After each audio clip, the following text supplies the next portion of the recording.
Olá pessoal, tudo certo? Hoje o nosso estudo de caso, nossa análise aí vai ser em cima da Eletrobras, certo? Ela que está na mídia aí com essa questão da privatização, beleza? Primeira questão, qual o valor patrimonial da ação da empresa objeto de estudo em 31 de dezembro de 2020? Então a gente pega lá na composição do capital o valor total, né, 1.568.930.910. Pega lá no patrimônio, no balanço patrimonial consolidado, o PL consolidado. Só que tem que tomar cuidado porque esse aqui está em milhares e esse aqui está em unidades. Então vai ser o PL dividido pelo total multiplicado por 1.000. Daí eu vou chegar no valor patrimonial da ação de R$ 47,01, ok? Considerando um valor de mercado da ação de R$ 45,85, que foi o valor de sexta-feira passada, qual a relação entre o valor de mercado e o valor patrimonial?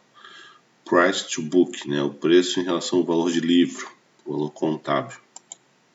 Então, tem o valor de mercado de 45,85, tem o valor patrimonial da ação que a gente já tinha calculado de 47,01, o valor de mercado dividido pelo valor patrimonial deu 0,98, ou seja, por esse indicador aqui a ação estaria barata, estaria um pouco abaixo do seu valor patrimonial, certo? O valor de mercado estaria barato. Questão 3. Qual o valor do giro dos ativos nos últimos 2 exercícios? Então a gente pega aqui a receita líquida, 3,01, consolidado, de 2019 a 2020. Pegamos o ativo total e o giro do ativo vai ser a receita dividido pelo ativo. Vejo que essa empresa tem uma estrutura de ativos bem inchada, então acaba tendo um giro bem baixo, né? 0,17, 0,16, certo? Questão 4. Qual o valor da margem líquida nos últimos 2 exercícios? Então, pego a receita de vendas, a conta 3,01 e o lucro líquido 3,11, né, de 2019 e 2020. Então, o lucro dividido pela receita, em 2019 ela tinha uma margem líquida de 37,47%. Já em 2020 caiu, né, o lucro dividido pela receita. A receita foi quase a mesma, mas o lucro caiu. Então ficou uma margem de 21,96%. Mesmo caindo, ainda é uma margem boa, né? A empresa ela tem um giro baixo, mas tem uma margem de lucro boa. Qual a relação entre a geração de caixa operacional e o lucro líquido do empreendimento nos últimos 2 exercícios? Né? Aqui eu peguei só do último exercício, na verdade. Tá? Então, o caixa líquido das atividades operacionais foi, né, conta 6,01, 4 bilhões. O lucro líquido, 6 bilhões. Então, a relação caixa em relação a lucro, o caixa foi só 66% do lucro. Né? Foi baixo, porque como o caixa não tem depreciação, amortização, exaustão, a nossa expectativa é que o caixa operacional seja superior ao lucro líquido do período, certo? Então, apesar de ter tido lucro, a geração de caixa foi bem inferior do ponto de vista operacional. Não foi legal. Questão 6. Considerando o índice padrão de retorno do investimento ROI de 9% do setor, a empresa no último exercício apresentou um bom resultado.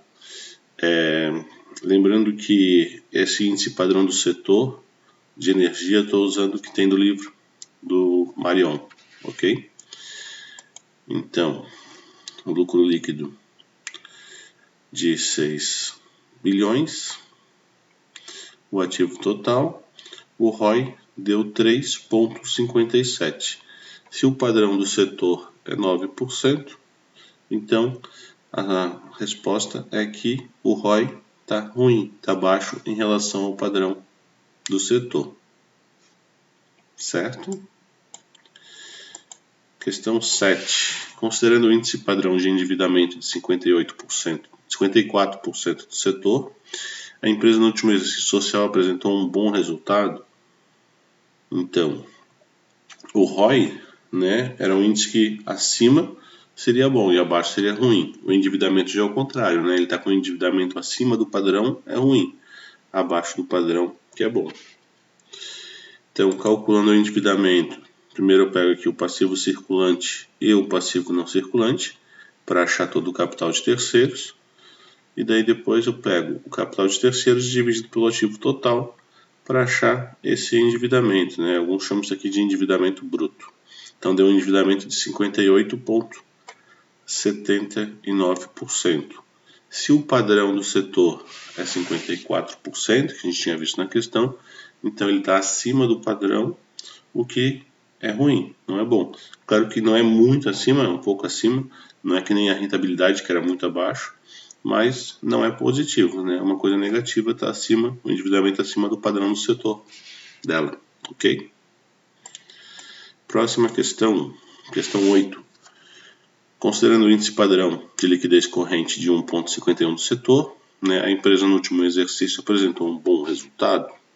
Então, aqui a gente pega, né, ativo circulante, passivo circulante, e a gente acha a liquidez corrente aqui de 1,71. Nesse caso aqui ficou acima do padrão do setor, então foi positivo. Diferente dos outros dois que a gente tinha calculado em relação ao setor foi negativo, esse aqui foi positivo. Beleza? Questão 9. Existe alguma ressalva no parecer de auditoria independente da empresa objeto de estudo? Então, se a gente for lá no finalzinho do relatório, vai ter o parecer. Aqui no título já mata, né? Relatório do auditor independente, sem ressalva. Então, não teve nenhuma ressalva. Então, isso nos dá mais confiabilidade para analisar as informações contábeis dela. Certo? Questão 10. Você investiria nessa empresa? Justifique. Então, aqui a gente não está entrando na questão da privatização, que é uma questão que foge do nosso objetivo. Eu, particularmente, não investiria, apesar da ação estar barata, né? O que a gente viu aqui, o desempenho dela, né, o retorno dela está bem abaixo do setor de energia e o endividamento está um pouco elevado em relação ao setor de energia. É uma empresa com uma estrutura muito inchada, com muitos ativos, e isso faz com que ela tenha um giro de ativo muito baixo. Certo? Então, acho que dentro do setor de energia tem oportunidades mais interessantes do que essa empresa. Ok? Mas teria outros argumentos aí que a gente poderia analisar também. Certo? Então, pessoal, com isso, damos nossa missão por cumprida e bem cumprida. Até a próxima. Tchau, tchau.